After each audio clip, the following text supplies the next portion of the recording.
Kella, and everything was wrapped and insulated for me. So they made it safe.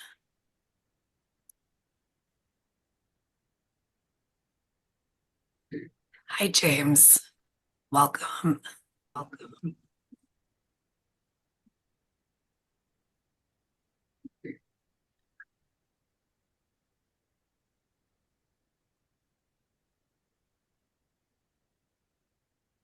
On Florida looks kind of, you know, mid. Mid. Well, it's getting close to sunset time. Sunset time. Yeah, it looks pretty Yeah, nice. it looks pretty nice. It is. It You like that, is. Jess? You like that, Jess?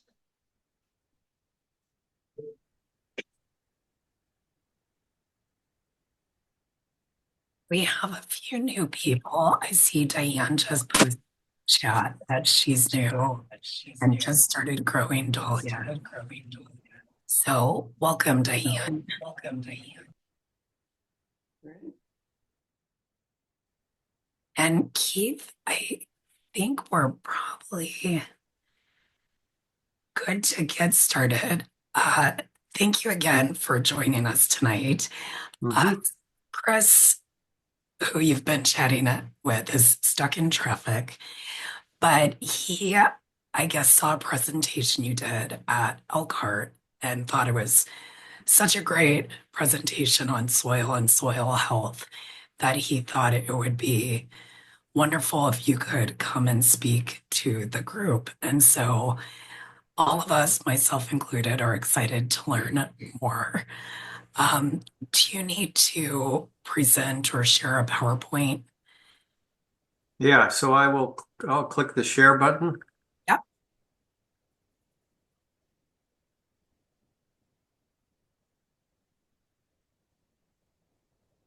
And we can, there, yep, we So can, everybody can see that okay? Mhm. yes. Yep. And hear me? Yep. Okay, well, yes, I'm happy to come and give this talk. One of the things you should certainly be aware of is that I am not a soil scientist. I'm a Since it's time, you know that. population biologist, but having gotten a soil test years ago, I realized that I didn't have any idea what any of it meant. And so I spent a great deal of time trying to figure out what it meant. And so what I hope to do today is to basically explain to you what I found out so that if you decide to get a soil test, you'll have a better understanding of what it all means. And it's not a bad idea to get a soil test. And obviously, one of our goals is to achieve the best possible soil for growing dahlias. So, what I thought I would do today is first spend a little bit of time talking about the basics of soil science, because much of what will be presented in the soil test requires that you have a little bit of an understanding of basic soil science. And then, after going over that, we will go through and look at the main parameters that are you get in a soil test, and I'll explain to you again exactly what they are and what the recommended levels are. So we'll start by looking at the soil structure. So soils are basically consist of minerals, humus, air, water, and microorganisms. And when you look at the mineral component of soils, what you're really talking about are sand, silt, and clay. And these three minerals primarily differ in size, sand being the largest and clay being the smallest. Clay is actually microscopic. One of the main roles of minerals in the soil is attracting and holding nutrients, but it also, as we will see, affects the texture, the tilth of the soil, depending upon the relative proportions of each. So if you look at the standard USDA soil classification, you can see it's based on the percent clay, silt, and sand in your soil. And basically, you connect lines for this amount of silt, sand, and clay that you have, and where those lines intersect that's the description of your soil. So it's really recognizing differences in the percentage of those. A loamy soil is roughly 50-50 of all three of those. So one of the ways in which the soil texture is affected by the percent sand, silt, and clay in your soil is the ability of your soil to hold nutrients. And this is from gravity and also as water percolates through the soil. And it also is going to affect the drainage of the soil moisture, air movement in the soil, the ability of roots to penetrate the soil, and the microbial activity of the soil. So this is why a good balance of sand, silt, and clay will not only improve the nutrient quality of your soil and the ability of it to hang on to those nutrients, but it's going to provide good drainage, good soil moisture, a soil that's easy to cultivate, one that has good air movement and allows for good root penetration. Just to give you two extreme examples, a sandy soil, this would be one that's composed primarily of sand, is going to be considered to be very well aerated. So it's going to have large pores in between those sand grains. And while this will be beneficial in providing a lot of spaces for air, it will allow water to percolate through the soil very quickly, and it'll also allow the nutrients to be leached from the soil very quickly. So there are obviously benefits and drawbacks to a sandy soil. And on the other extreme, if you have soils that are high in silt and clay, these tend to be far less porous. The silt and clay particles pack together very closely, so water does not percolate very well, but although they are able to hold more nutrients and water is retained in these soils. The drawbacks, of course, is the water retention can lead to the rotting of tubers and roots, and the low oxygen availability can interfere with the normal growth of the plant. So soil texture can be greatly affected by the relative amounts of sand, silt, and clay that you have in your soil. A second component of soil is the organic content. And this is what we refer to as soil organic matter, or SOM. And this consists of plant and animal residues at various stages of decomposition. So in addition to the plant material, there are living organisms, earthworms, nematodes, arthropods, microbes, and the various substances that they produce, the fungi and the mycorrhizal fungi. So it's all of the living biota. And the humus is the end product of decomposition. So the final stages of decomposition of organic matter results in something that is known as humus. And this is what gives soil its dark brown color. And generally, the darker the soil, the more humus there is. And the advantages of soil organic matter to the soil health structure, its tilth, and its fertility really can't be overstated. Soil organic matter prevents clay particles in your soil from packing together, so it helps build a more crumbly soil that retains water well, but still is porous enough to adequate aeration of the roots, so storage places for oxygen. Soil organic matter will reduce compaction. So organic matter is very spongy in nature, and it provides a resilience, and it increases root penetration by keeping the soil loose and airy. And so one of the physical characteristics of soil organic matter is it works with the mineral components in your soil to improve the tilth of your soil. Soil organic matter is also very important in storing and retaining nutrients. So soil organic matter is a reservoir for a variety of important nutrients like nitrogen, phosphorus, calcium, magnesium, sulfur, and others. And about 2.5% of the weight of leaves are minerals. And so these minerals are stored in those leaves, and that's why they're considered a reservoir. But as that soil organic matter begins to break down and decompose, those minerals are released into the soil and made available to the plants. The final breakdown product of soil organic matter is humus, as I mentioned. And we'll talk more about this later, but humus has a cation exchange capacity that's approximately 50 times that of clay. So you can think of cation exchange capacity as the ability to hold on to many of these nutrients. And so it greatly improves a soil's ability to retain minerals and prevent them from leaching away. And so one of the byproducts of soil organic matter decomposition is the production of this humus, which is so important in hanging on to all of those nutrients that are being released. Soil organic matter also holds water roughly 10 times more than a mineral soil. So it has the ability to hang on to water much better than sand, silt, or clay. There are many ways of increasing the soil organic matter in your garden. Certainly you can add organic materials. So this would be shredded leaves, grass clippings, various plant debris, all of the things that we traditionally add every year.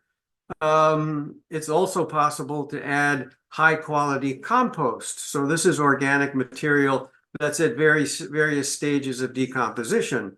So compost, unlike organic material, is going to have all the bacteria and fungi necessary to decompose that organic material and convert it into organic matter and ultimately humus. And during that process, release all of those stored nutrients.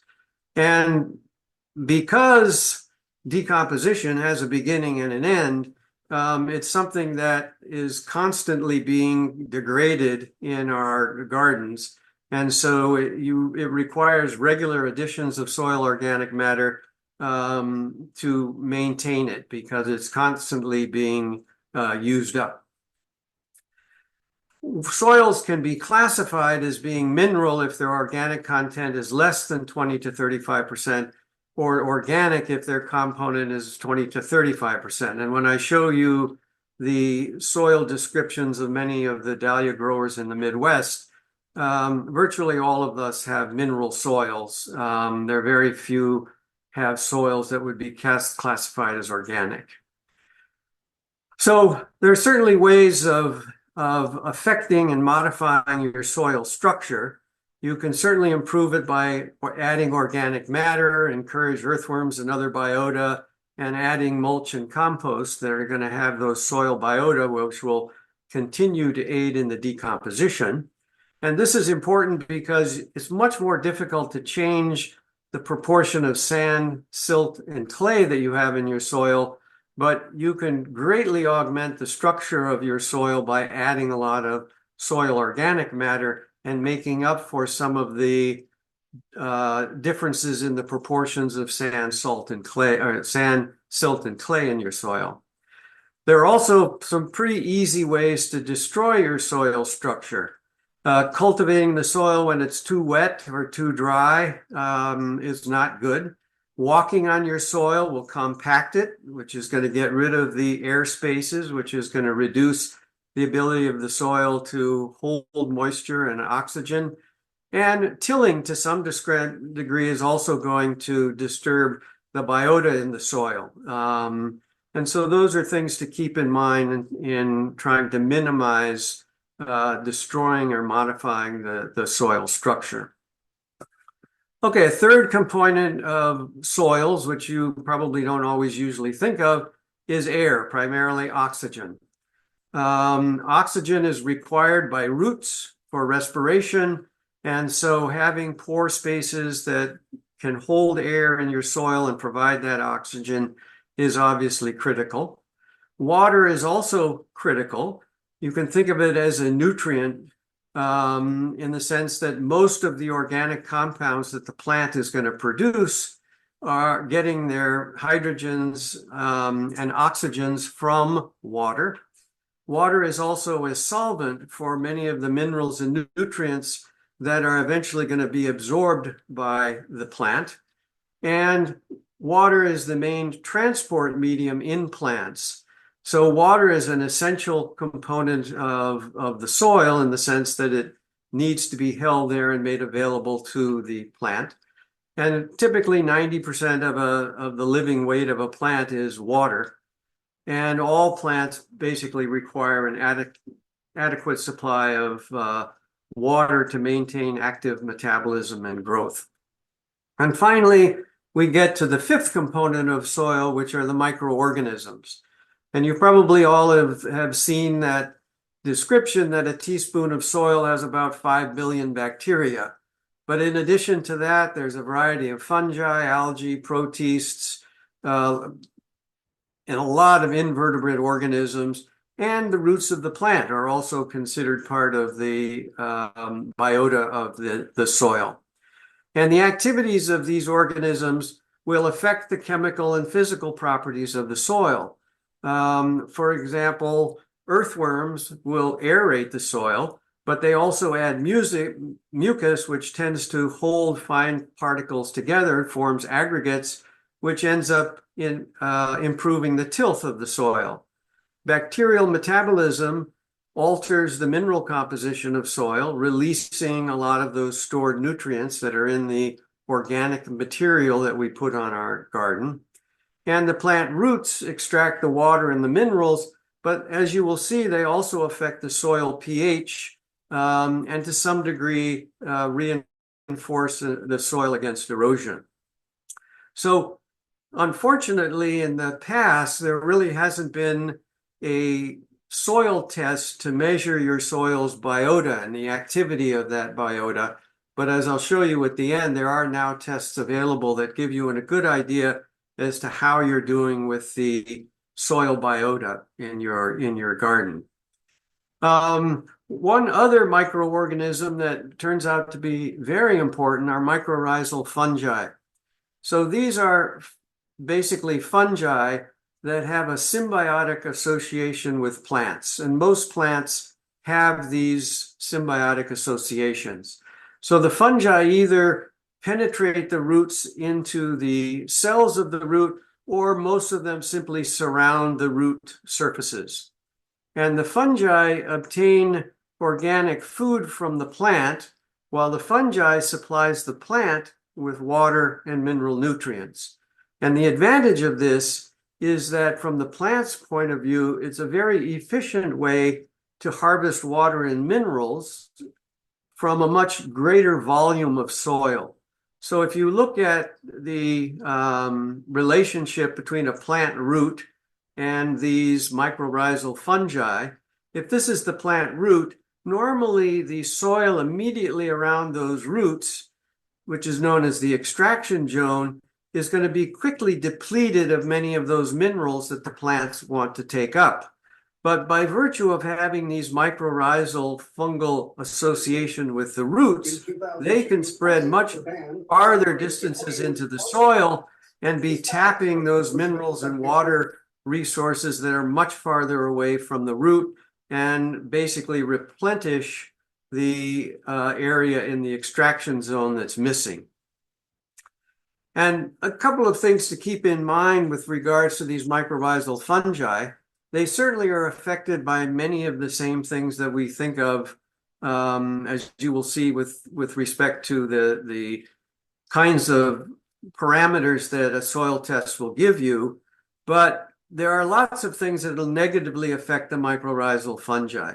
So tilling definitely has a negative effect on the fungi because you're disturbing them and they basically have to start over with building these long trains of fungi philia. And pesticides, while applied to the plant, the foliage, will not normally hurt the mycorrhizal fungi. Any kind of a fungicide that you apply to the soil is definitely going to go ahead and kill all of these beneficial mycorrhizal fungi, along with all of the ones you're trying to get rid of. All right, so that's a little bit about the soil structure and the five main components of that of soil. And we'll come back and you'll see that some of these things will come up again when we look at the parameters in a soil test. A little bit about plant nutrients. Plant nutrients come in two categories. They're macronutrients and micronutrients. The difference is the quantity that the plants require in order for normal growth. Macronutrients, as the name implies, are needed in much larger quantities, whereas micronutrients are only needed in trace amounts. And so the lack of any one of these nutrients could show up as problems in the plant. And so obviously it's important to maintain these macro and micronutrients at the proper level. The macronutrients are basically carbon, oxygen, and hydrogen, and then nitrogen, potassium, calcium, magnesium, and phosphorus. And you don't need to look at these numbers, but you'll see that most of these are in the 1%, 0.5%, 0.2%. And if you look at the micronutrients, which include things like iron, manganese, boron, zinc, copper, and others, you can see that these are all at the 0.000 percentage. So this is the fact that they're needed in very, very small amounts, but nevertheless, they're needed in order for a soil to be truly healthy. So as you'll see, the soil tests will give you an idea of what your micronutrient levels are, as well as with the macronutrient levels. Just to give you an example of how these micronutrients can interact, boron, a micronutrient, is needed so plants can utilize calcium. So the boron needs to generally be in the range of 3 to 4 parts per million. If it isn't, the plant is going to have difficulty taking up the calcium, even if the calcium is plentiful in the soil. Copper and zinc work together, but they need to be in a balance that is roughly 1 to 2. So these are things to just, that go beyond just whether they're present or not, but it turns out the relative proportions of these in some cases can also be important. Now, these nutrients, the macro and the micronutrients, come in two forms, two chemical forms. Positively charged nutrients are called cations. And so these are potassium, calcium, magnesium, and sodium. So you can see that these all have a positive charge, and they're called cations. Whereas nitrate, phosphate, and sulfate have a negative charge, and so they're known as anions. And that we'll come back to this when we talk about the cation exchange capacity and its relationship between these cations and anions. All right, cation exchange capacity. Cation exchange capacity in soils. Clay particles have negative charge sites on them, and those negative charges bind to, with an electrical attraction, the positive and the minus attract each other, positively charged cations. Soil humus has both positive and negative charges, so it can hold both cations and anions. So these positively charged and negatively charged minerals are basically held in the soil by the clay particles and the humus particles.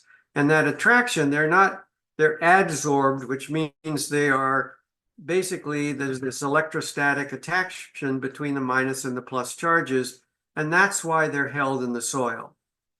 Now, when your cation exchange capacity is measured, what it's doing is measuring how many negatively charged sites are available in your soil. So in other words, what is the capacity of your soil to hold on to these positively charged cations?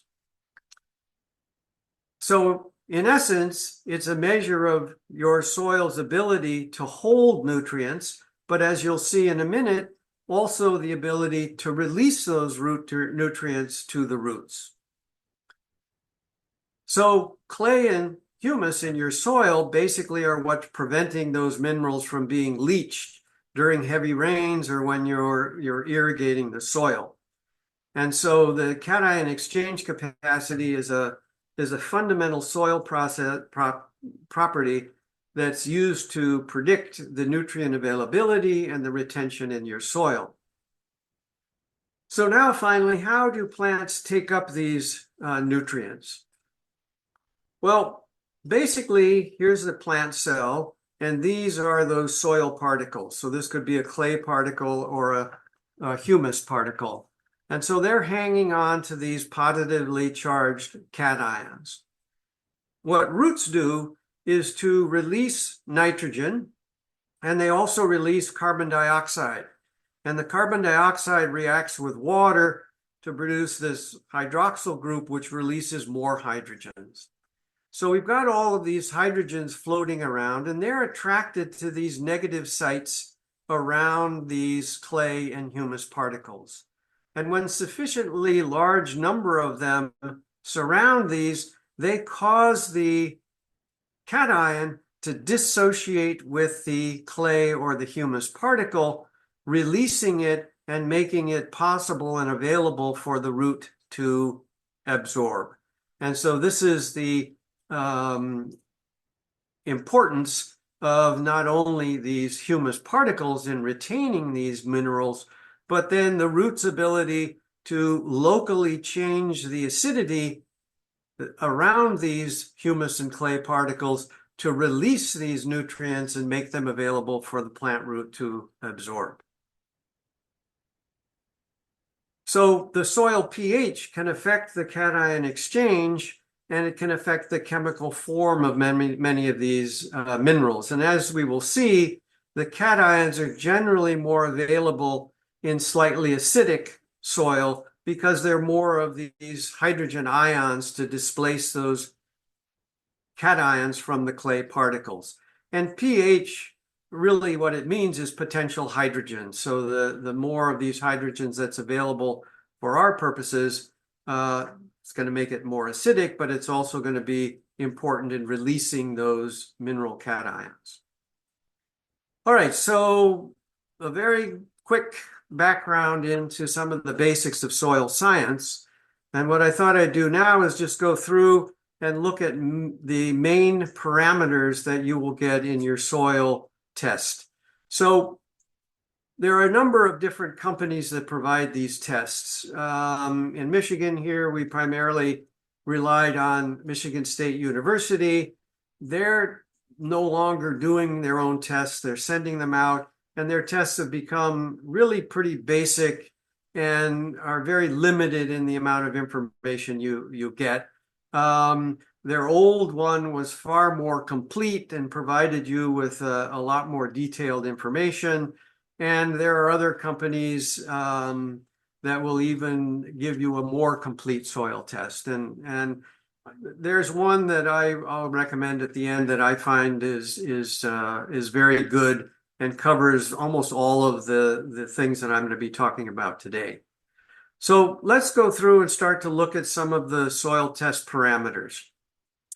The first one is usually a description of your soil. So the ideal Dahlia soil is what is known as a sandy loam. So that's going to be roughly 50 to 60% sand, 10% silt, 10 to 25% clay, and 6 to 20% organic matter. So this is, if you look at the proportion of silt, clay, and sand, you're going to end up in this sandy loam. And that seems to be what's ideal for dahlias. The loamy soils have enough fine particles to provide the surface area for retaining the minerals and water, which adhere to these particles. Yet they have enough coarse particles to provide the air spaces to store the oxygen and allow for easy root penetration. So the proper mixture of these three minerals is going to obviously affect the ability of your soil to hold nutrients, provide good drainage and aeration for the growing plants. And so here's a soil test, and basically they'll give you this. In some cases, they'll tell you it's mineral, and they'll go a step further. In this case, it was a sandy loam. In some tests, they'll actually give you the proportion of clay, sand, and silt. If you look at a variety of different Dahlia Gardens members who have given me their soil tests, you can see that virtually all of us have mineral soils. So the organic content is usually under 20%. And most of them are either sandy loams or just straight out mineral. So that seems to be a very common soil type for people growing dahlias in the Midwest. The next component or measure parameter in your soil test would be organic matter. So here you can see the organic matter. Now, the organic matter is what it's measuring is the percentage of humus in your soil. Remember, humus is the final breakdown product of soil organic matter after it's been decomposed to the point where it can't be broken down any further. And that's what the organic soil matter is actually measuring. So organic poor soils usually have less than 1% organic matter. Organic rich soils have usually over 8% organic matter. Generally, 8% is considered optimal. For dahlias, it's usually 8 to 16% is considered ideal. Here are the organic matter contents, percent organic matter in the soils of a variety of different dahlia growers. And you can see that pretty much everybody falls within this range. Some are starting to approach 20%, but generally most people are doing very well and having their organic matter fall within that desired range. An interesting thing that you can do with the percent organic matter reading in your yard and the CEC, which we'll talk about, that cation exchange capacity, which we'll look at in a bit, is to look at the relationship between those two numbers. And so, for example, if you have organic matter reading in your garden that's above 5%, but your cation exchange reading is under 20, what that means is you really do not have the biological activity in your soil that it should have.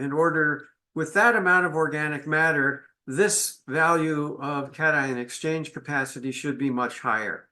And so if you look at a variety of different dahlia growers in the Midwest, the bars represent the percent organic matter, and these values are the cation exchange capacities. You can see that by and large, roughly 50% of the people have good biological activity.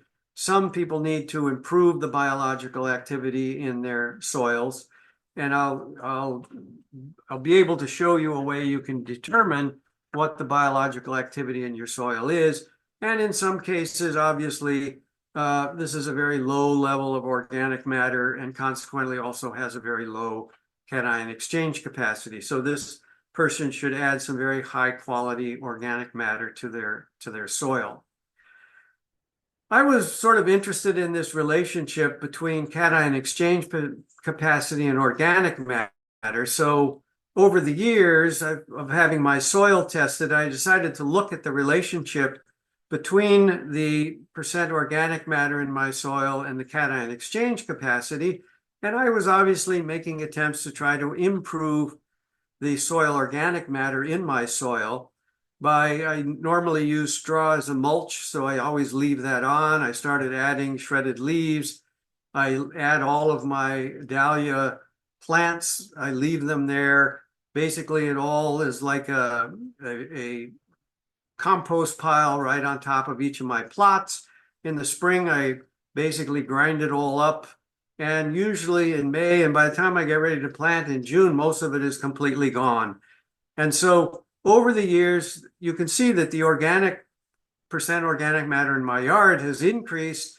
And also this is a correlated increase in the cation exchange capacity as well. So there is, good reason to continue to do this. So ways obviously to increase the humus level in your soil is by adding organic matter, and particularly things like compost, which is going to contain all of the healthy soil biota that have already partially started to break it down. If you can find other soils that are really high in humus, it doesn't hurt to add some of those to your soil. And there are some soil conditioners that you can add that are primarily designed to improve the biotic potential of your soils. All right, the third component of the soil is the soil pH. And so again, the soil report will give you a measure of your soil pH. The ideal pH for dahlias is between 6.4 and 6.8. So this is slightly acidic. And you will see that there are ways to increase or decrease the pH of your soil. And generally, this is something that the soil report will tell you if you need to do it, and if so, how to go about doing it. The pH of your soil is critical because it affects a lot of things associated with the nutrients. One of the ways in which the soil pH, it's going to affect the solubility of those minerals or nutrients. So before those nutrients can be absorbed by the plant, they have to be dissolved in water. And most minerals and nutrients are more soluble in acidic soils than in neutral or slightly alkaline soils. So the pH is going to affect the solubility of those minerals and obviously the ability of your plant to pick them up. Soil pH can also influence plant growth by affecting the activity of those microorganisms. In very strongly acidic soils, it could interfere with the bacteria's ability to grow and reproduce and consequently decompose the soil organic matter and release all of those nutrients that are tied up in the leaves and grass clippings that you put in your soil. And just to show you how pH relates to the ability of plants to take up those nutrients, this box basically shows you the ideal pH for dahlias, which was 6.4 to 6.8. And the green here, each of these is a different nutrient. And you can see that for virtually all of these nutrients, that box falls within the green area. If this box was to get very low, like say down to 6.5, you can see that now all of a sudden, the ability of the plant to pick up things like nitrogen, phosphorus, potassium, and sulfur are going to be far more reduced. And similarly, if the pH gets too high, and this would really be high, if it was up as high as 8, you can see that again, it's going to inhibit some of the ability of the plants to pick up some of these nutrients. So it's important to keep the pH somewhere within this range, but as I'll show you in a minute, this is an ideal range, and it certainly does not mean that if your soil is a little above 7 or even as high as 7.5, that you're going to be in big trouble. So here are the soil pHs for a variety of the dahlia growers here in the Midwest. And you can see that many, about a little over half of us, fall within the ideal range, but many people have pHs that are way above the ideal range. And I can tell you right now that, I've seen these people's dahlias, and this factor alone is not affecting their ability to grow quality dahlias. So the pH is important, but you need to weigh it in with respect to other things, and don't just immediately get concerned if your pH level seems to be way above or way the desired level. And typically, the problem in the Midwest is not that it's going to be below, but it's typical that it'll go above. All right, what about the cation exchange capacity of soils? So again, the basic soil test will give you your cation exchange capacity. And remember, this is a measure of the total negative charges in your soil, or the ability of your soil to hang on to positive cations. And so what is the sort of the maximum amount of cations that your soil could hang on to? And the cation exchange capacity is primarily looking at calcium, magnesium, potassium, and sodium.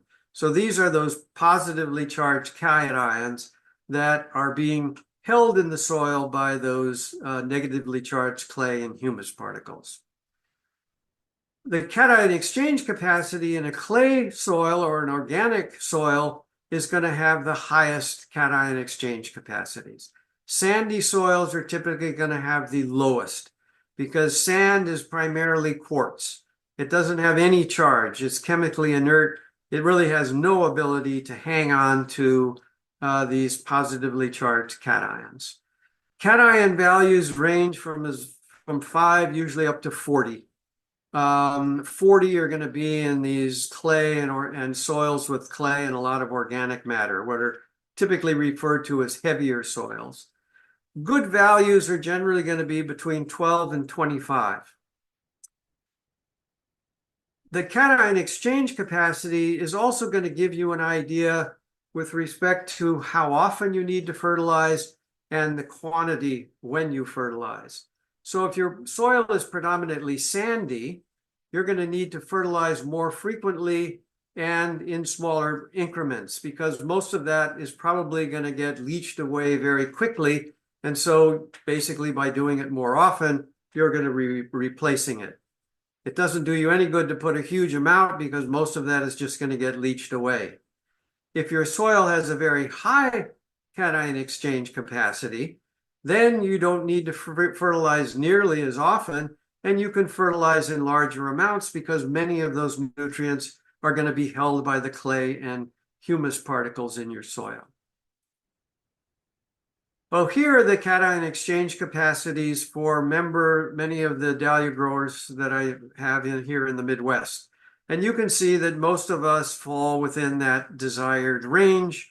Some of these that are very high tend to be soils that have more clay and also have a lot more organic matter, which again is producing that humus, which has a much greater capacity than clay for holding on to nutrients. Another factor that's related to the cation exchange capacity is something that's known as percent exchangeable bases. And here what we're most interested in is potassium, magnesium, and calcium. So if you look at your soil report, what it's going to do is tell you what is known as the percent exchangeable bases.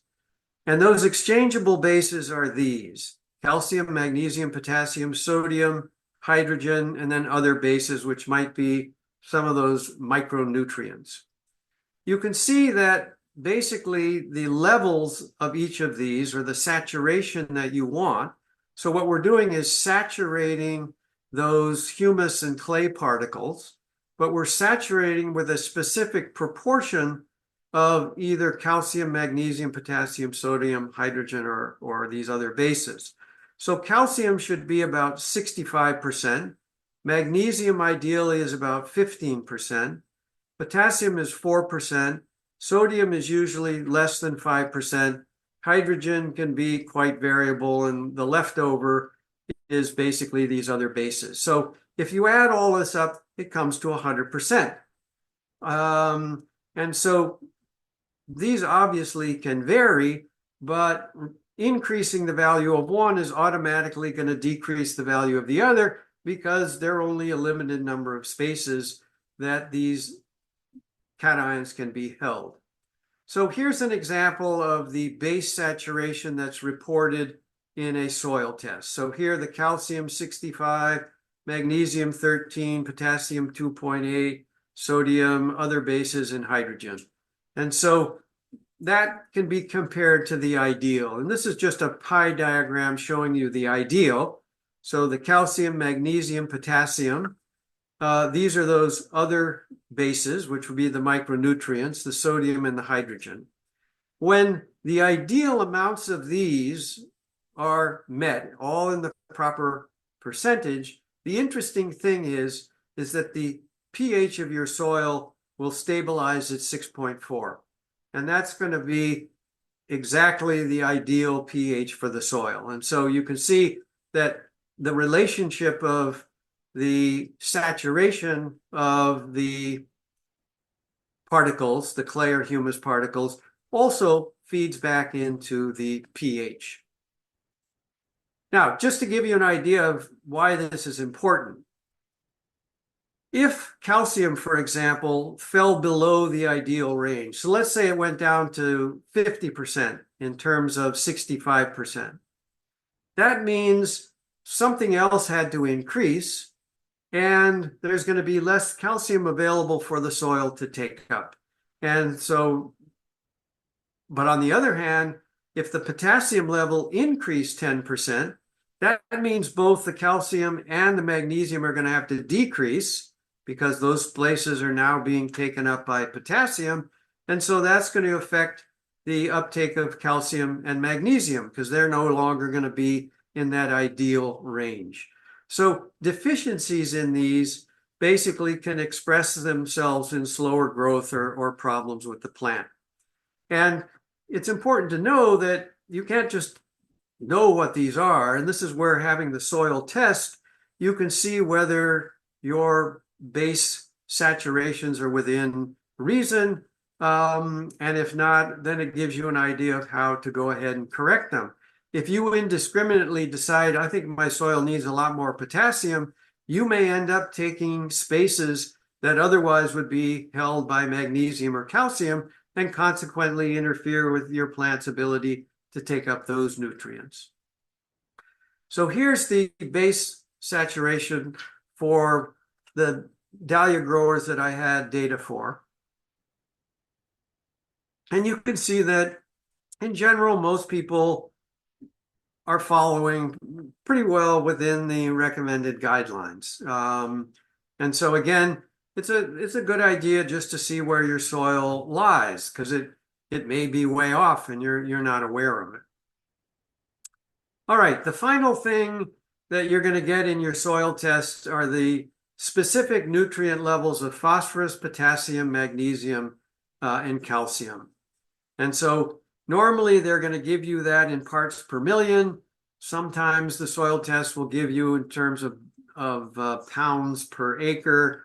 But most of the time they're going to show you where your value falls relative to below optimum, optimum, or above optimum. And so you'll get an idea of how those important nutrients levels are in your soil.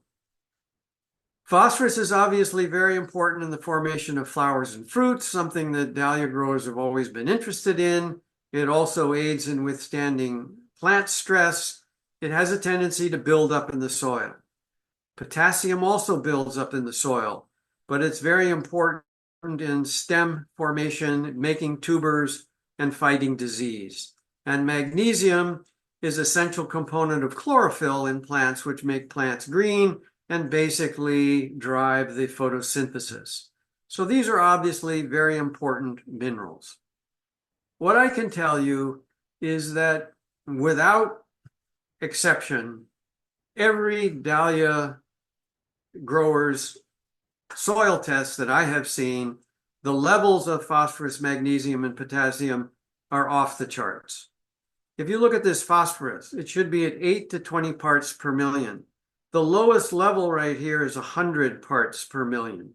So you can see that we all have way too much of this stuff in our soils that we're supposed to. The crazy thing is this is supposed to lead to all kinds of problems in plant growth. But as far as I can tell, it's not affecting any of our ability to grow quality dahlias. So this is sort of a conundrum in terms of where these levels are supposed to be and what effect, if any, it's having on our plants. The one thing that you probably could quickly realize is that for most of you, it is not going to be necessary to add any more of these compounds to your soil, because all you're going to do is to continue to build it up higher and higher. And maybe at some point they'll get high enough that it starts to have some negative effects. But basically, everybody's got enough phosphorus, magnesium, and potassium in their soil. The minor elements, those micronutrients that I said, you can also get those tested. And you can see that, again, most people's dahlia gardens have the micronutrients at the levels that they're supposed to be. Sometimes you'll find one here or there that are lower. This is a relatively easy thing to fix because many of the fertilizers that we use also have micronutrients with them to address some of these potential deficiencies. All right, so those are all the parameters that you'll get in your soil test. And the soil test will also give you recommendations. So one of the things that it always will do is to recommend if they think your pH is too high or too low. And they will give you very specific directions on what to do with either using lime or sulfur in order to correct the pH. The other thing they will do is uniformly tell you how much nitrogen to put on your soil if you tell them you're growing dahlias, they basically will give you some recommendation. If you're low in potassium, they will give you a recommendation on how much potassium to add. So these soil recommendations that come at the end of the test can be helpful. And so that's a beneficial component of the test. The last thing I wanted to talk about is a new test that's available. And there's a Dairy Dew soil test. So the Dairy Dew is a company here in Michigan, in Sears, Michigan. They send it out. And one of the tests you can ask for is this H3 soil extractant test. So what this is going to do is to examine the biological activity of your soil. So it's actually made up of several different tests that primarily focus on the organisms, the microbes and the fungi in your soil. The tests are things like the CO2 burst test, the organic carbon, organic nitrogen, the CDN ratio, and they take all of these tests and they will give you values for each of these and tell you whether they're optimum, above optimum, or below. And they'll take all of that and come up with a soil number. And that soil number basically gives you an overall indication of the health of your soil with respect to the microbial activity in your soil. So the values will range from 0 to 25. I did this last year. My soil came out 16. So I figured I must be doing something right. Values below 7 would be considered low, and which would indicate that you need to do something to increase the biological activity of your soil. It's probably not a bad idea to keep track of this over time just to see how the biological health of your soil is doing and whether you've started to do something that is either benefiting or interfering with that health. All right, finally, the fertilizing recommendations for dahlias. So if you are one of the lucky people where your pH, phosphorus, potassium, and calcium, and magnesium, and all your minor elements are in the optimal range, what dahlias prefer is a fertilizer that basically has a ratio of 3 to 1 to 4 of the nitrogen, phosphorus, and potassium. And so this usually comes out to a fertilizer that's an 18-6-12. And this is going to provide the high levels of nitrogen that dahlias like and sodium that they like, but it'll keep the phosphorus from building up too much in the in the soil. And so that's usually the recommended ratio of fertilizers to use on your soil. Now, just a couple of summary things about this. You can always ask the question, should I get my soil tested? Well, obviously, if you're having difficult growing the quality dahlias that you think you should be, getting a soil test will allow you to see if there's anything out of whack in your soil. So to eliminate possibilities that maybe your soil is absolutely fine. Well, then it might be something else, like they're not getting enough sun, or they're getting too much water, or not enough fertilizer, or something. So, it's not a bad idea to do that, especially if you're having problems growing the quality of dahlias that you want. Even if you are satisfied with the dahlias that you're growing, it sort of gives you a basis for where you are right now with respect to what is considered a good soil, so that you can see if there would be ways to improve your soil.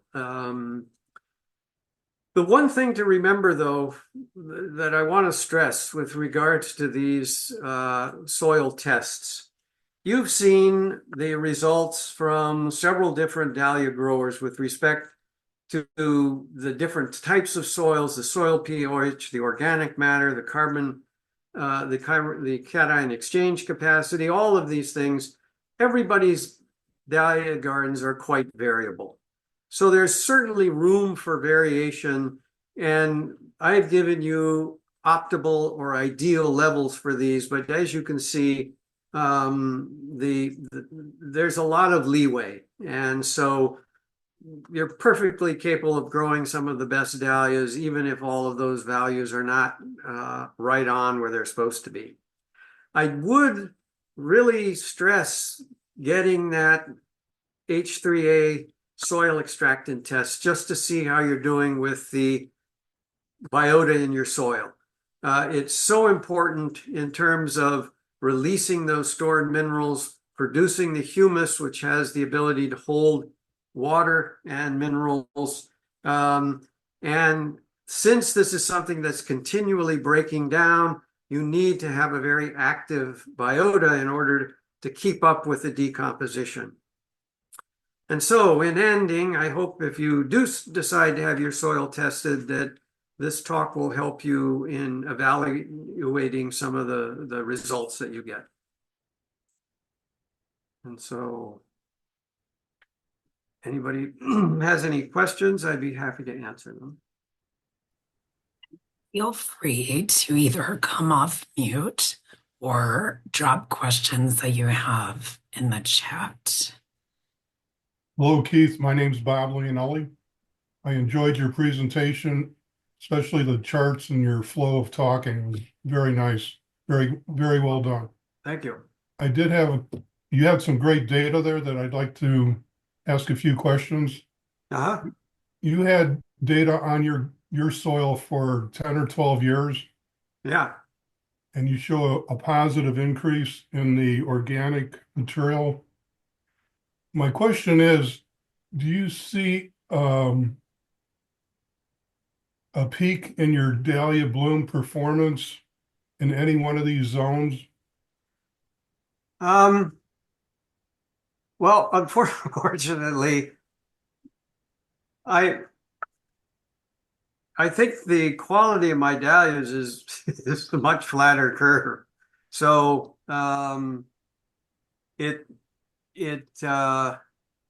what I really see is a difference in the nature of my soil. So I remember here, because I have a sandy loam, so it's mostly sand. So when I pick it up, it would just sort of run through my fingers. But now it really sticks together. It's very, very different. It has a lot more moisture. It has a lot of other aggregates, and so it's a very different soil. I wish I had a way of sort of quantifying, the aspects of the dahlias, the plants, the flowers, the blooms, but unfortunately I don't.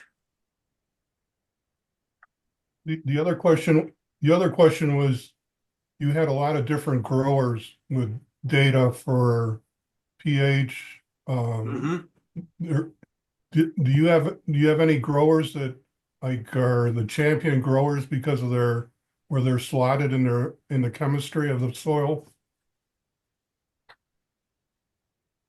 Well, a lot of these people basically grow high quality dahlias and get them on the honor table. I can tell you that. Um, in our club, a former member, Wilson, who was sort of my mentor, Dave Walton, Don Warden, myself, Sherry. Um, I don't. I noticed Jim is on this talk. I don't know whether he gave me permission to put these in here, but Kazner obviously has, quality blooms. So, many of these people are growing very high quality dahlias. So, I guess you could turn it around and say, okay, maybe I don't have very many growers in here that are really bad. So I can show you what their soil looks like. Maybe I should start asking people that don't grow dahlias very well if I can have samples of their soil tests.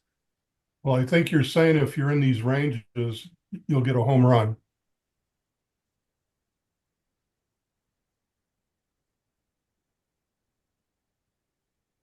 Thank you.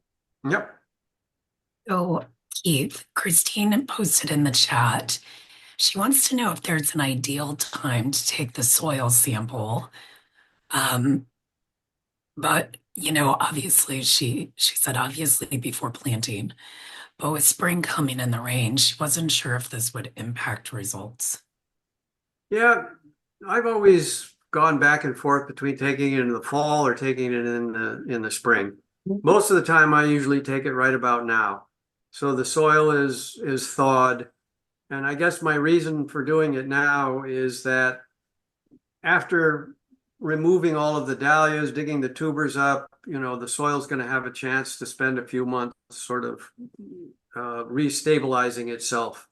It really can be taken at any time. A lot of people think you should take it early in the fall, and then you can make any corrections you need in the fall before the spring. But either is fine, and as I say, most of the time I'm taking mine at this time of year. And any changes can still be made because here in Michigan, we're not really going to start planting dahlias until end of May, beginning of June anyway. Put in the chat how long to get organic matter to that is greater than 10%. It can happen rather quickly. It obviously will depend on the quality of the soil biota, and it's going to be subject to the temperature of the soil and the available nutrients. Let me just give you an example. So one of the things that I always used to do was to, as I said, I might mulch my dahlia beds with straw. In the spring, I would pull the straw off and turn over all of the soil and then put the straw back on. And then eventually I would plant the dahlias, and I noticed that they started to show evidence of a lack of nitrogen. And I realized that turning all of that straw over into the soil, all of those microorganisms were now going after that straw, and they were using all of the nitrogen in the soil to grow, divide, and decompose that straw. And so there was this real drop in nitrogen at the time of planting. Now what I do is, I don't even turn it over.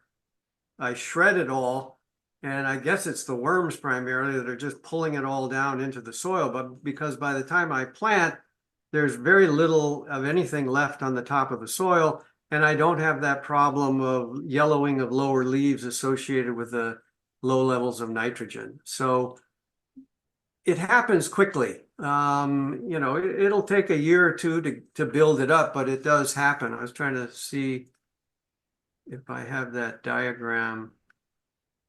You know, you can see here it was pretty low, but this is where I really started to stop tilling and I started adding the shredded leaves. And you can see there was sort of a general increase when I started treating the soil differently by not tilling, adding, you know, all of the dead dahlia leaves, branches, the shredded leaves, shredding the straw. So, you know, you can see that this is, you know, in a matter of 4 years, it increased by about 8%. So, you know, it can happen fairly quickly.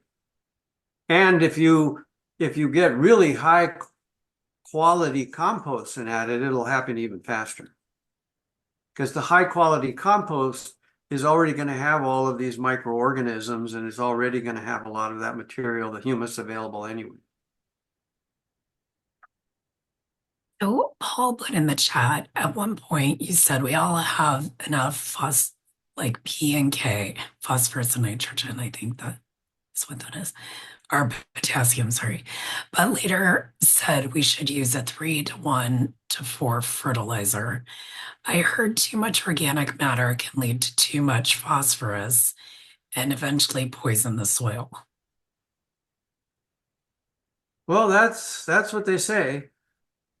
But these are some pretty high phosphorus levels. And I know this guy does not have any trouble growing good dahlias. So that's true, but I haven't seen any evidence for it yet.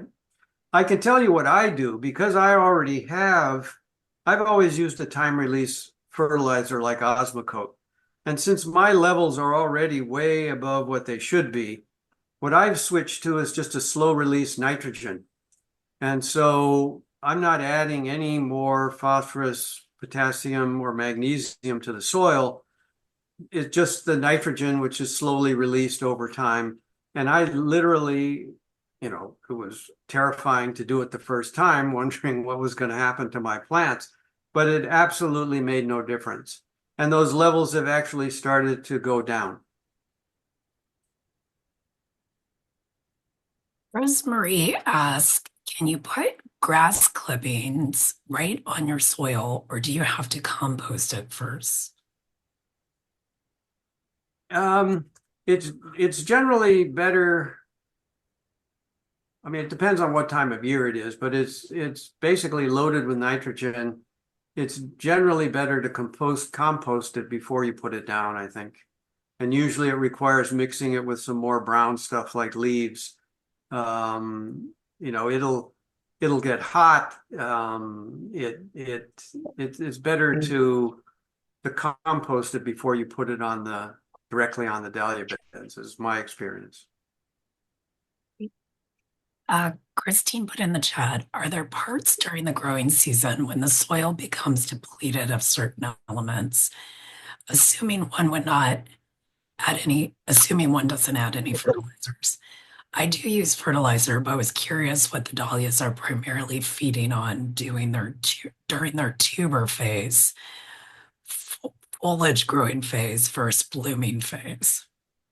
Yeah, during the tuber making phase, this is when they're really relying on the potassium in the soil.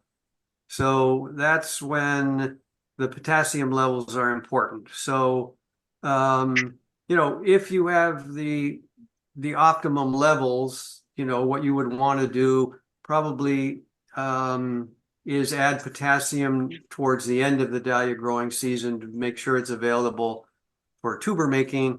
Earlier in the season, the nitrogen is going to be more important.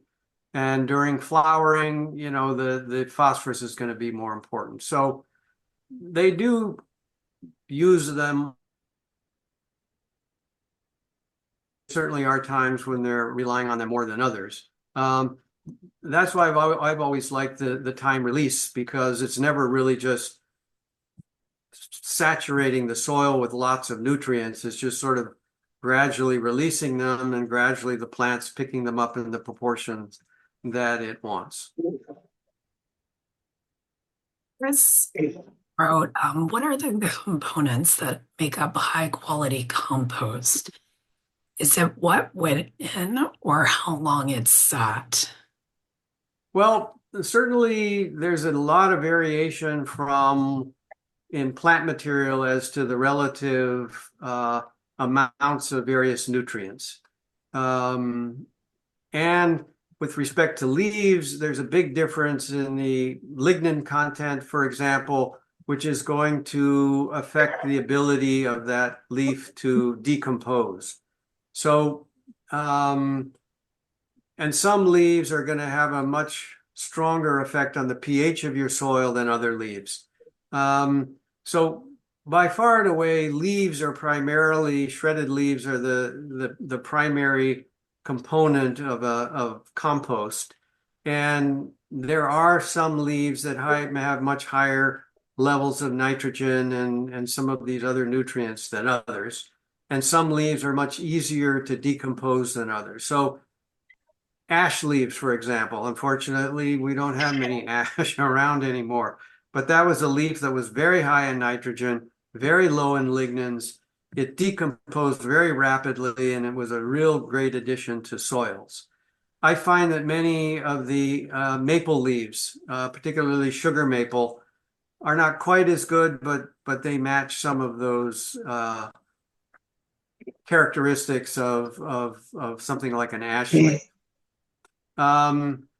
Obviously, the other factors that are going to affect the quality of a compost is the soil biota that's in there. So what degree are they actively? So if you do your own compost, by all means, do that biological test and see, how the biota are doing, to see if your compost is really working the way you think it should be, because what you're trying to do is get those bacteria and fungi to break it down. So I think it's the nutrient quality of the material that you put in the compost. People, throw a lot of stuff into compost pile, coffee grinds, whatever, which tends to have a lot of nitrogen. So, a lot of it's going to be what you put in there, and the other part is going to be how active the biota in there is. Great. Well, that's all the questions in the chat. Does anyone I have a question, please. go for it, Robert? Hi, we have taken every 2 to 3 years a soil sample at our display gardens. I'm on Long Island, New York. Soil tends to run a little acidic with naturally good levels of potassium and phosphorus. Loamy with good drainage. pH is usually 6 to 7. I thought maybe you might know this because I can't find out the answer. When they give us the results, like the one I have in front of me here, it just says phosphorus 78 pounds per acre, and it says high. And then it will say potassium 158 pounds per acre, medium. But I have no scale. I couldn't find a scale. They don't know any scale. So sure, it's high, sure, it's medium, but like your pH, you have a scale. You know where your pH is. Do you know if any kind of scale for this measurement in acreage? Well, this is what I know, but I don't really trust it. They say that you can divide that pounds per acre by 2 to get parts per million. Okay. But when I've done that on some of the soil tests that I've seen that are pounds per acre, the values are still, just seem way too high to me. But what did you say the phosphorus was? it says high, 78 pounds per acre. So if you divide that 78 by 2, what are you going to get? 38 or something. Right, So here you can see phosphorus should be between 8 to 20 parts per million. okay. So that's why that would be considered high. Now let's see if this is probably going to all blow up in my face, but let's look at the other one you said was potassium. Yes, 158 pounds per acre. So that's 75. And that falls within this 38 to 80. And they said that was moderate.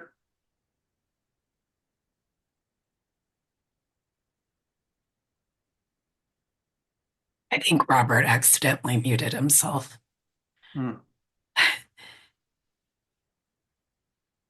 Did Yes, I'm sorry, that's correct, yes.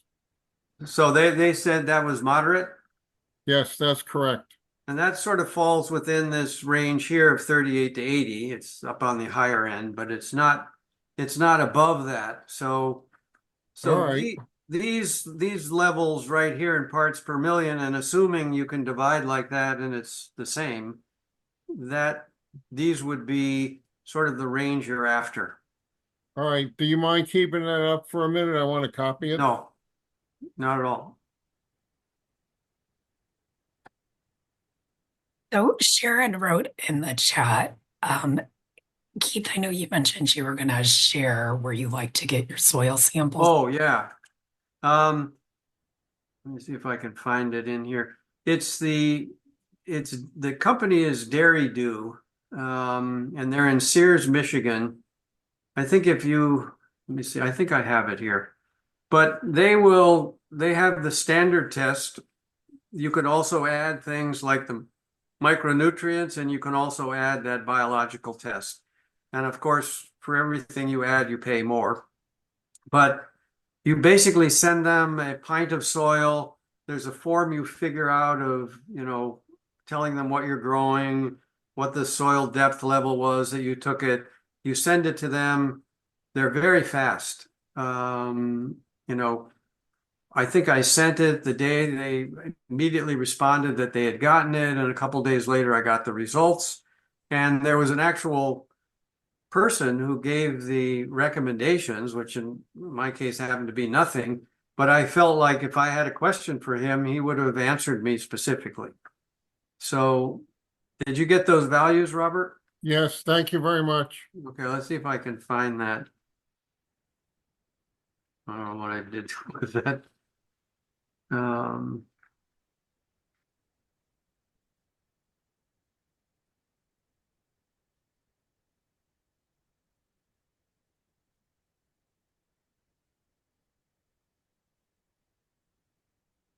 maybe I can send it to her. I'll find the actual website. You said it was Dairy Dew. It's definitely Dairy Dew, and if you Google Dairy Dew soil test, um, it'll take you there. I They just, they do they do gardens, and they also do agricultural. They're the ones that sell a lot of the compost and different fertilizers and stuff. How much do they charge? I want to say $45. so a standard soil test is 35. 35. A And I paste, think that other one might be 45. the paste soil test is 40, and a Solvita soil test is 20. So it seems like they have three different options. Yeah, they have a variety of options. Yeah, I'm sorry. I don't know what I did with that thing I added here. That's okay. We put it in the chat for everyone. dairydew.com. That's all you Yeah. need. Yep. But it's very good. I like them. I don't think they'll tell you the soil type, but they do just about everything else.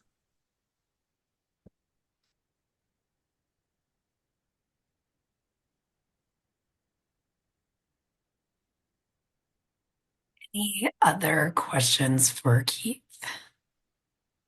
Yes, I have one question. You mentioned you used the dahlia material at the end of the year Mhm.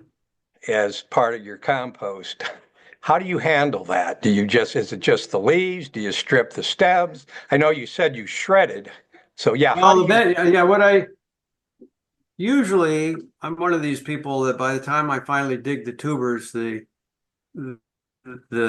I've already after the first frost, I cut the stalks off and just lay them down. And usually by the time I get out there to dig the tubers, most of that material, all of the leaves have just turned absolutely black and fallen off the stems. So then what I do is just cut the stems up. Um, I I pull the straw off. I put down the leaves, usually, that I collect. Then I place all of what are now pretty much just the big stems of the dahlias on top of those, and then put all the straw on top of that. And then usually at the beginning of May, I get out there with my lawnmower and just run over the whole thing and then put it all back. And so now it's all just shredded together. And typically, what I would do before I put anything on the garden is obviously remove any dahlia plant that looks diseased or something. So I'm not trying to avoid putting diseased dahlias back into the soil. What about powdery My mildew? question. What Hmm? about powdery mildew? Like usually by the end of the season, most of my plants have powdery mildew. And I know that can stay. Yeah, I've been very good at getting rid of that by using the oil. It controls it very well. And so, and if they're on there, it's just there. There's no way I'm going to be able to eliminate those spores from the soil anyway. They're drifting over from everywhere. But yeah, no, normally I'm able to keep the powdery mildew under control using that um, horticultural oil.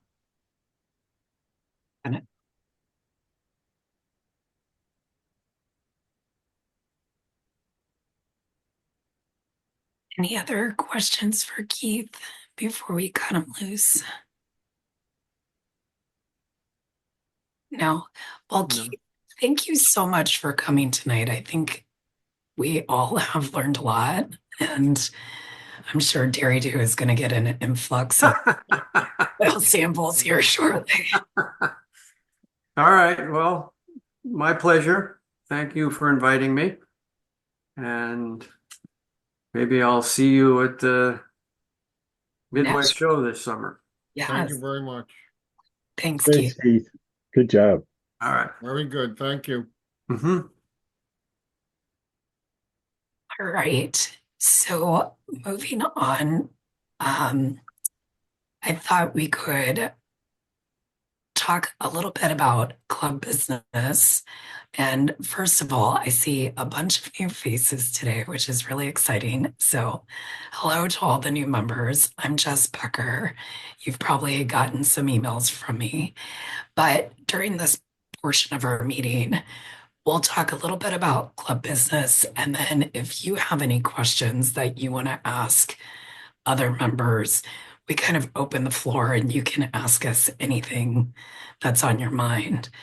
So, to start with, I thought I would touch on the upcoming tuber sale, and Millie could not make it, but I will be sending out an email with locations for tuber drop off. So if you're interested in donating your tubers, an email, I hope to get it out this weekend, should be going out letting you know different locations you could drop off your tubers. Mike, did you have anything you wanted to touch on for the plant sale? The only thing I could do is just give a little progress report.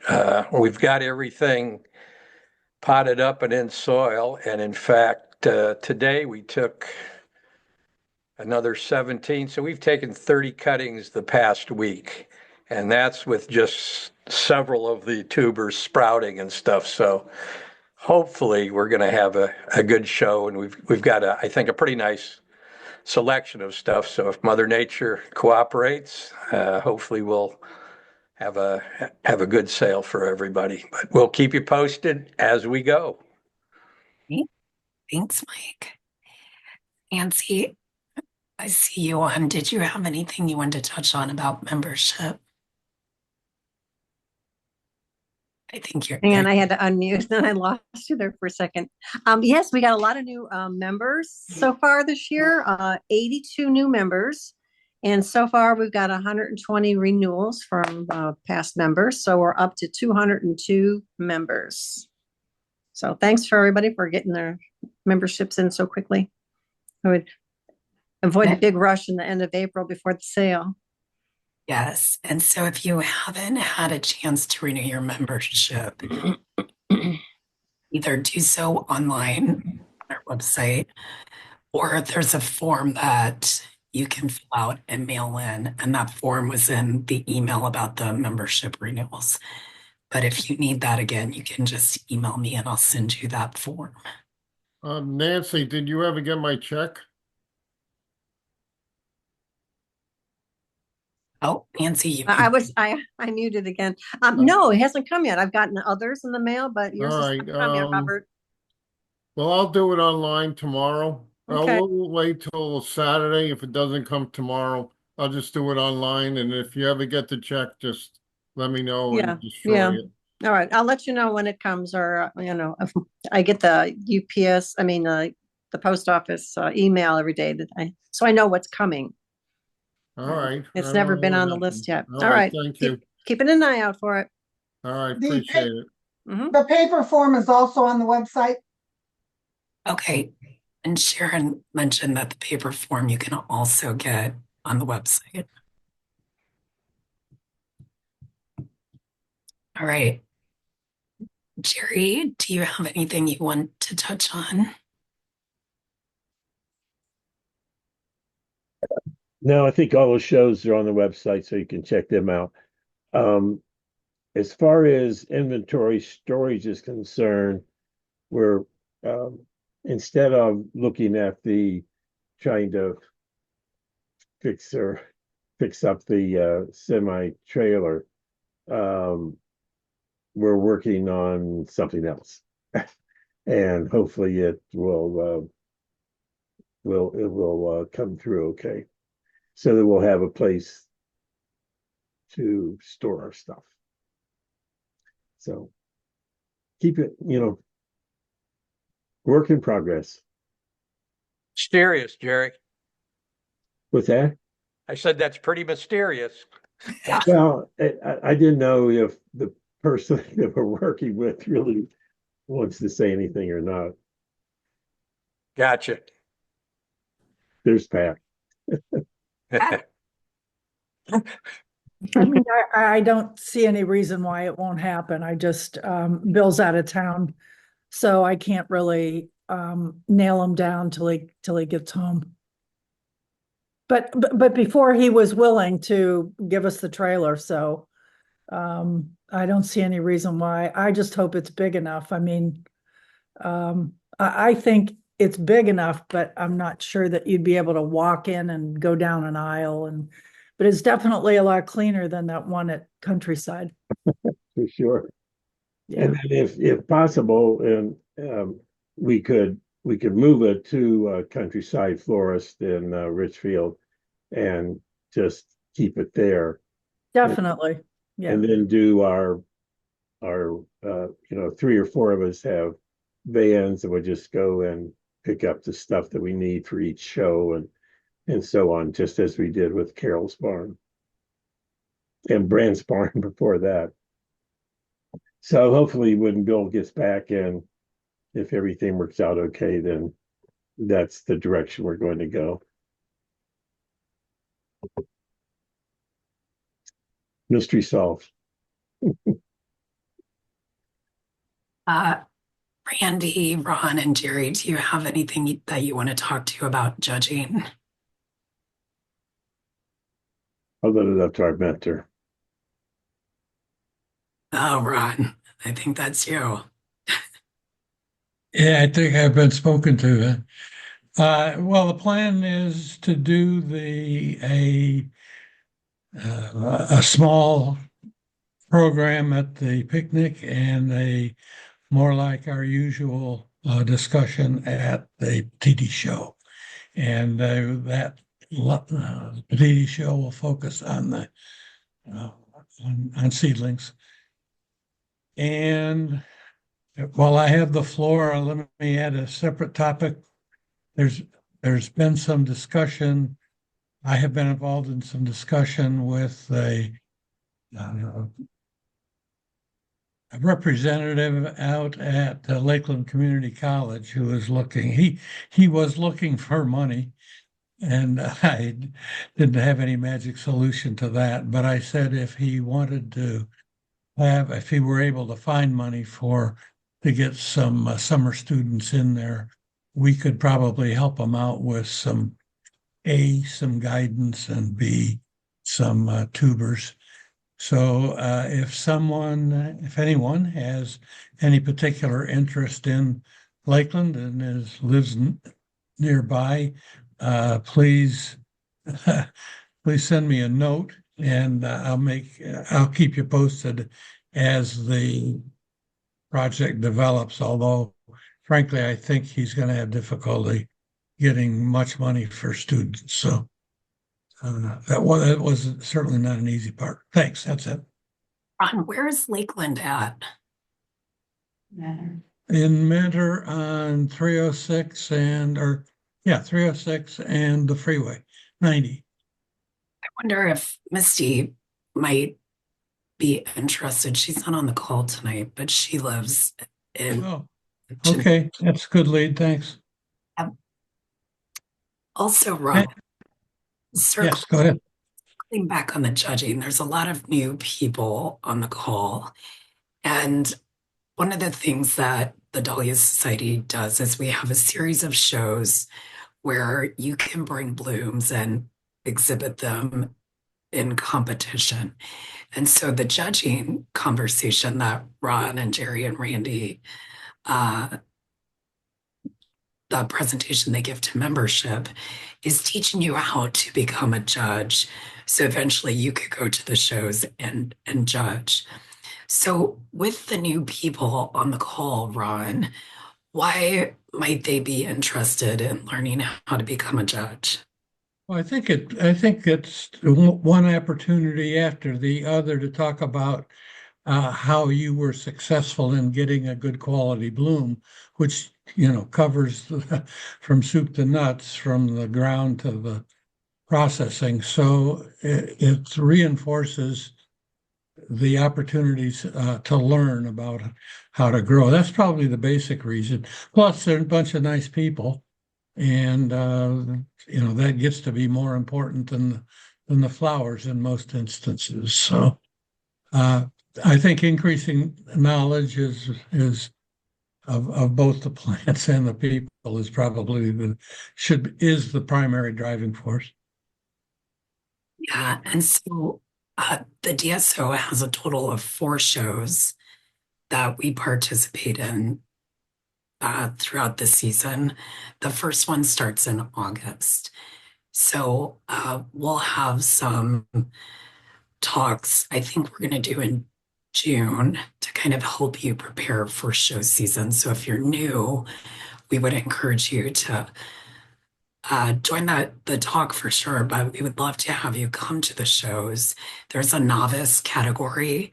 So anyone who it's your first time showing, you're automatically entered in a separate category than somebody like, Tammy who cleans house, or Chewy where they win everything. So you'll be in a category that helps you uh, get your fundamentals down before you compete against more experienced growers.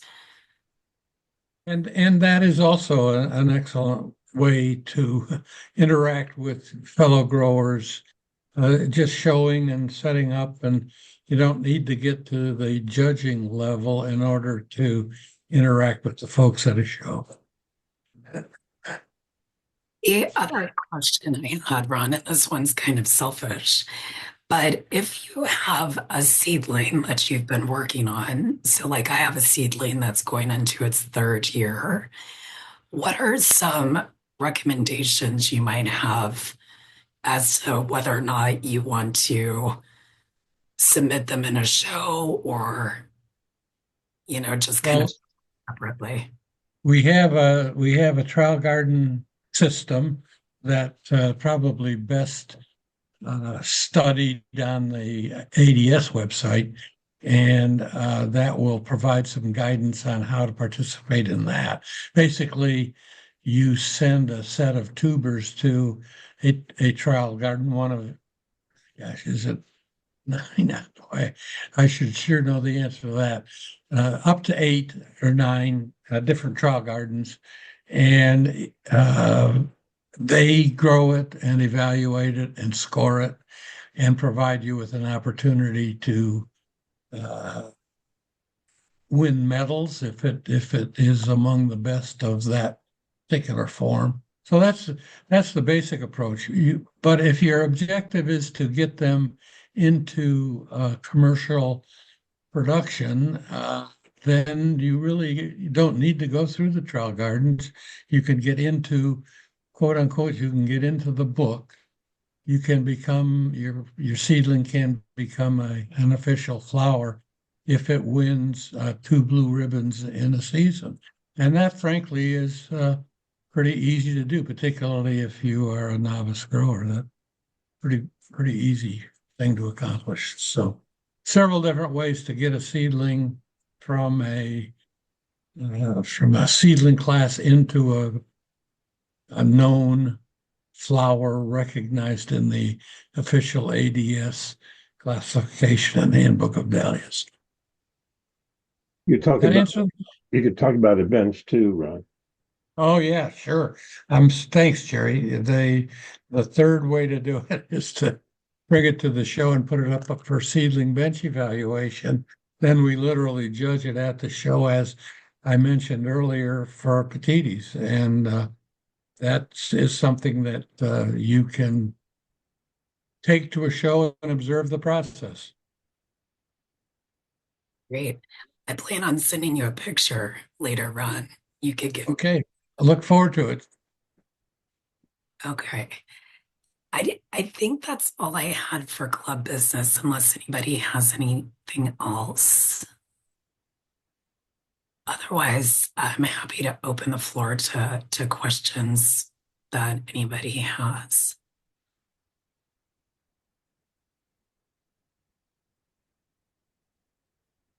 Oh, I see James is holding up something that says Chicago. James, you want to speak to that?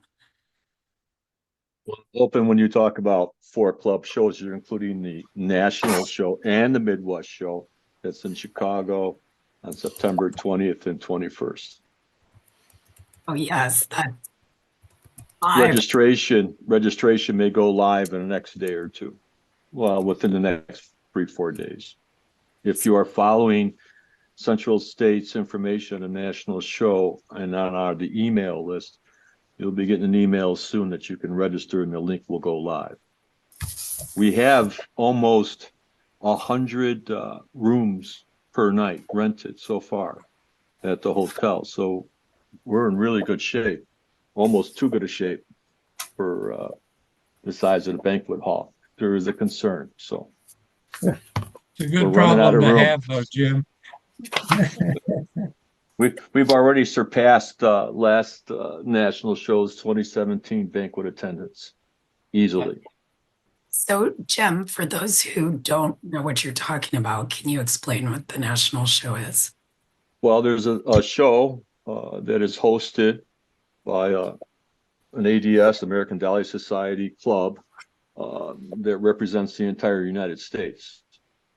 So we would expect well over 2,000 to at least 2,000 blooms, I would say, would be a fair guess. Normally, it's a big opportunity to see a national show within driving distance of your local. There's 16 clubs in the Midwest. We would hope that all 16 clubs could participate, and that you don't have a club show on that weekend so that there's no conflict. It's actually like a 5-day affair. Thursday at the hotel, there'll be a meet and greet. We will be setting up the club. It's a pretty big place to host a show. It's a 385-acre botanical garden. You could spend days there just going throughout the garden. You can walk outside where we're holding the actual show. And there's one of the world's greatest collections of bonsai plants. There are going to be at least 5 tours. There's 2 tours on Thursday, 1 tour on Friday, 1 tour on Sunday, and 1 tour on Monday. Thursday's tours, one is at the Ravinia Festival grounds, which has 36 statues. It's a walking presentation. There's no charge for it. Thursday afternoon at 2:00, there's a tour of behind the scenes production for the botanical garden area and their rare books library. The library goes back 5 generations. So it's pretty interesting. That's like a $20 charge. Friday, I think it's the Baja Temple, the Lakeshore, Navy Pier, and the Elks War Memorial. Sunday will be Magos's garden. Monday will be the Ball Seed and one more Morton Arboretum Botanical Garden. It's more for trees. Saturday will be, Friday staging can start at noon, goes through 24 hours up until 10. I think 9:30 will be the cutoff date on Saturday morning. Judging will begin promptly then. Judging should be over by noon. Lunch will be served if you're a participant registered. The banquet is that night, I think at 7:00. There might be a 6:00 open bar area. Then the banquet. Sunday mornings, the ADS meeting will be a classification meeting, judging meeting, and ADS State of the Union meeting. Monday is the last tour. There will be classes on Saturday after the judging, after lunch, starting about 1:00, 1:30. We plan on having several classrooms going. We might even invite Keith Bourbon to put on a presentation on soil for the Midwest, if he has the time and he's so inclined. It sounds like it'll be a good time. I'm hoping for great weather, and you're all invited. And the website again, where they can find out more information. Central States Dahlia Society. Yeah. There's QR codes on here, but I don't think I can get it to you. I think it'll work. Kat just posted it in the chat, the URL. Oh, good. Thank you. Thank you. But we're looking forward to a great time. Hope you can join us. And as far as what Mr. Miner was saying, I think your best growers are exhibitors. And I think that once you get into that little group of exhibitors, there's a lot of secrets that fly around. And there's no doubt about it. When they see a young upcoming exhibitor, these older guys like Mr. Miner, they might help you out a little bit. Absolutely. It helps me for sure. Thanks, Jim. Paul, I see you put a question in the chat. Do you want to ask it? Hold on. Yeah, am I on mute? I can hear you, Paul. Yep. Okay. Yeah, I'm trying to wake up my dahlias now. I got some of them in the garage, which is about 60 degrees. I tried to move some inside the house, which is more at 70 degrees. What's the best temperature to try to wake up your dahlias and make them sprout? I want to take a stab at it. I let mine sleep about another month. So I don't know the answer. I've started mine, Paul, and I will say the inside of our house usually is around like 64, 65 degrees. Nick doesn't turn the heat up very high in the winter, so we're usually like mid 60s, and mine have started to wake up already. I do have a cutting bed going that I keep in my kitchen. I have radiant heated floors in the kitchen. So the temperature in the kitchen is much warmer, probably like 70, Oh, 72, 74. And so that cutting bed has already started. And to Mike's point, I think I have like 30 some cuttings going already. And you keep all your tumors and cuttings in a high humidity environment then with either plastic bags or domes? Uh, no. So cuttings, yes, cuttings I put in my grow tent, which I have in the basement, and those are under a dome. They're in a tray with I use similar to like the root riot cubes. That's what I use for my cuttings. And those are in like a 50 cell tray. My I do have tubers that I'm waking up early because I like to plant mine as soon as possible. So I try to shoot for that first week of May, which is, I would say, at least half the people on this call will tell you not to do. But I have raised beds, and if I start them now, I could get a root system going. So by the time that I want to get them planted, there's less of a chance of rot because those tubers already have roots. So for those, I just put them in, I think they're like 6-inch pots, cover them with dirt, and just let them sit on my dining room floor. And then once they sprout, then I move them to where they can get light. But otherwise, they just hang out in the dining room until they're sprouted. And I move them either to my greenhouse or downstairs to my grow tent then. Okay, I was going to put them in 8-inch pots once they start sprouting, but I'm trying to get them to sprout before I get them in touch with moist soil so they don't rot. So I would say it depends on the soil that you use as well. So if you're using um, like soil that's not compressed, I don't know if you've seen the Pro Mix compressed bales, Yeah, big yeah, squares. yes, I'm familiar with ProMix. Yes, that soil I would recommend that you do slightly moisten. It's so dry that it can suck the moisture right out of your tubers. Right. So you definitely don't want it too moist, but um, that soil, I think you could moisten if you're buying like a bag of soil. Usually it comes somewhat moist, and I don't think you need to add anything to that. Okay. I've had very good luck with moist peat moss in my basement when it's 55 to 60 degrees minimum.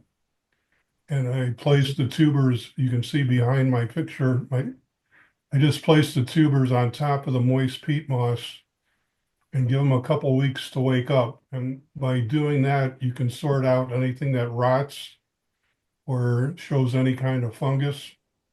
I do not cover them, but by just placing them on top of moist peat moss, they do wake up and they start to sprout. They start to eye up, sprout. And it's a very good way of making sure you don't have contaminated or damaged tubers that'll contaminate other ones. Yeah, that's great, Bob. I think I'll follow that recipe. Thank you. I have Welcome. seen, I haven't tried this. Maybe somebody on the call has. Uh, Putting them in Ziploc bags with soil. Has anybody tried that? No. I've, Question. yeah. I come from a farming background, and anytime I hear the word dirt, that's what gets underneath your fingernails. When I'm talking, about planting, it's either potting mix or it's soil. It's never dirt. Did I say dirt? If I said the Many word dirt, times. if I said the So, word dirt, I misspoke. I use sphagnum peat moss. I well, probably all the there time. you go. I'll, Because I soil. think if you put soil in a plastic bag with your tubers and put them inside your house, you're asking for trouble. That's all. Light, airy potting mix is the way to go, I think. Yeah, yeah. So it's potting mix is what they put in the Ziploc bags. And the bonus with the bags is like you could fit a ton of tubers in a small area and get them started in the bags versus having like large pots. Well, Yep. just, I've got a real problem because my tubers were stored in the garage. The temperature was about 50 degrees and they have just launched. I've got so many shoots. Now I'm afraid I'm gonna lose a lot of them because they're just shooting out like crazy now instead of I would like to be shooting in about a month. I just got them too warm. Anybody have recommendations for Dwight?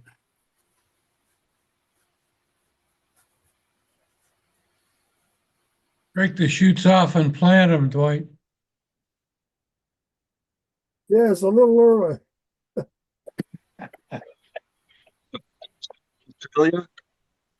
I would suggest you cut them back to the first leaf joint on the sprout, and then keep them, get some light on them, and you should develop a lateral from that leaf joint. It's Yeah. almost like a cutting, and that would be Mike Weber's area, but you'll develop laterals off of it, and you'll get good plants. As most of you know, I moved from Australia where I knew exactly how to grow them and what temperature to keep things at. And I even had a greenhouse. So it was easy for me to start them off right.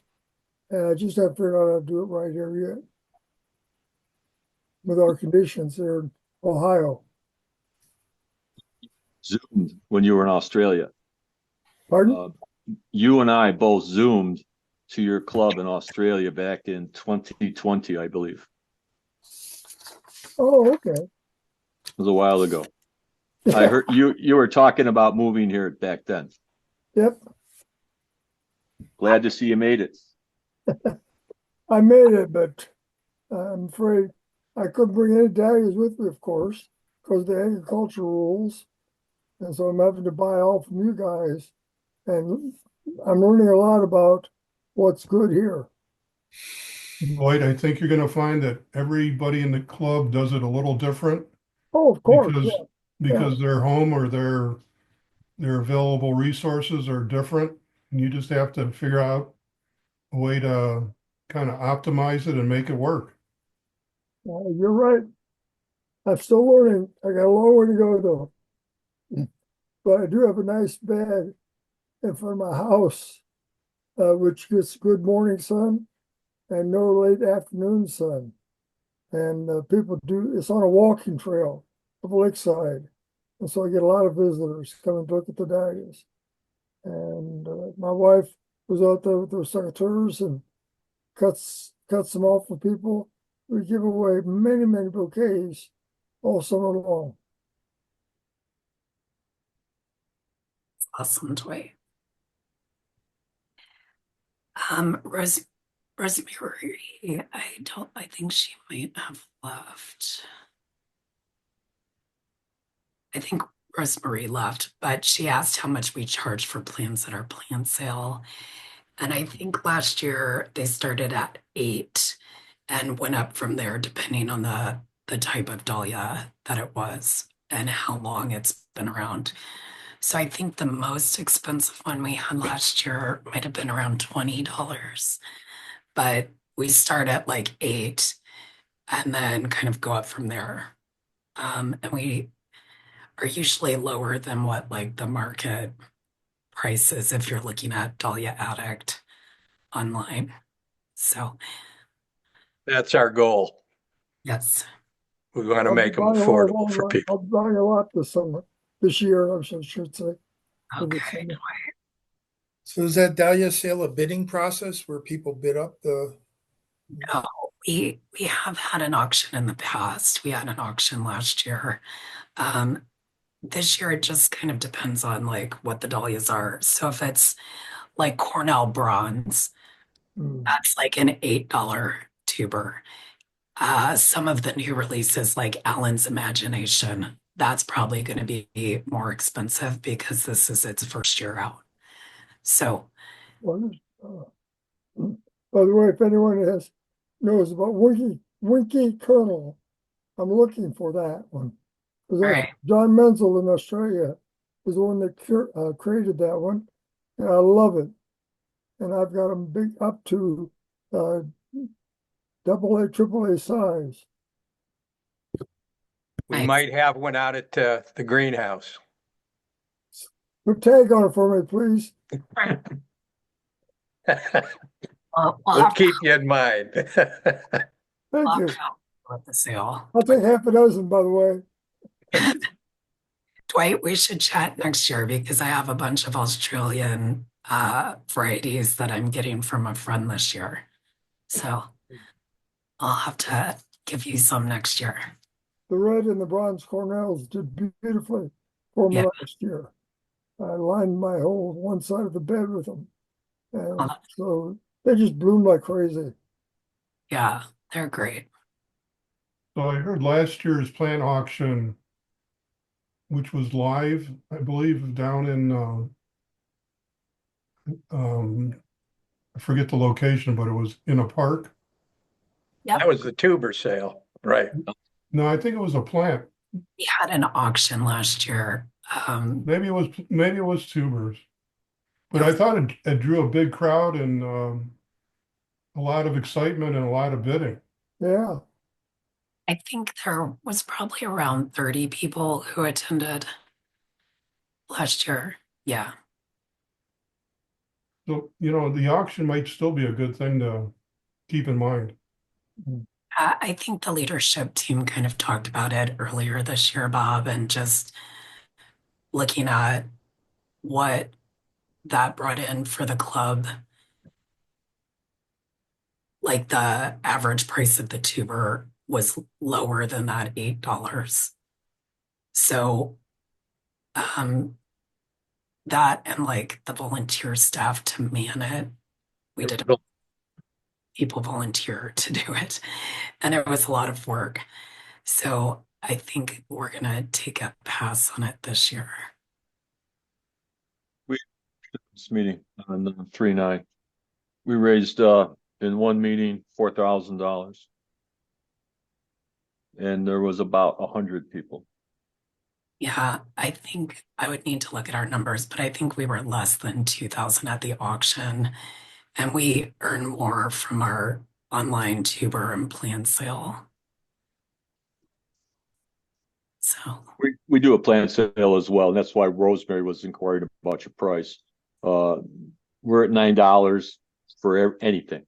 We don't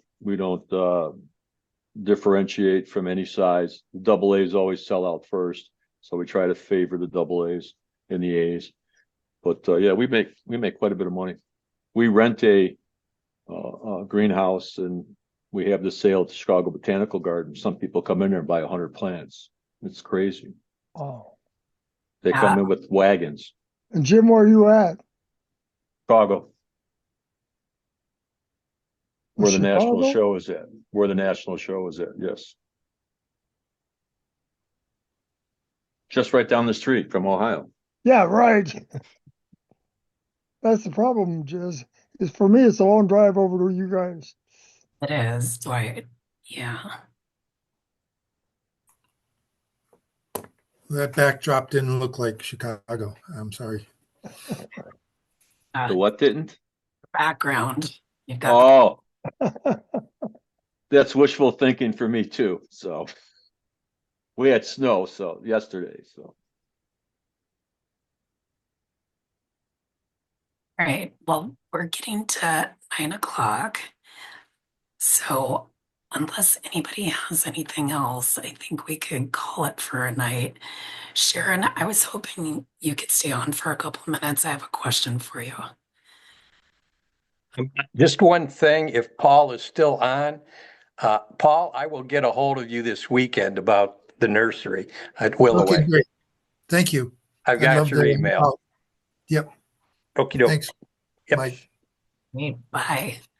I'll stay on, Jessica. Okay. Good night. Nice seeing everybody. Good job. Good night. Thank you. You bet. Thank you.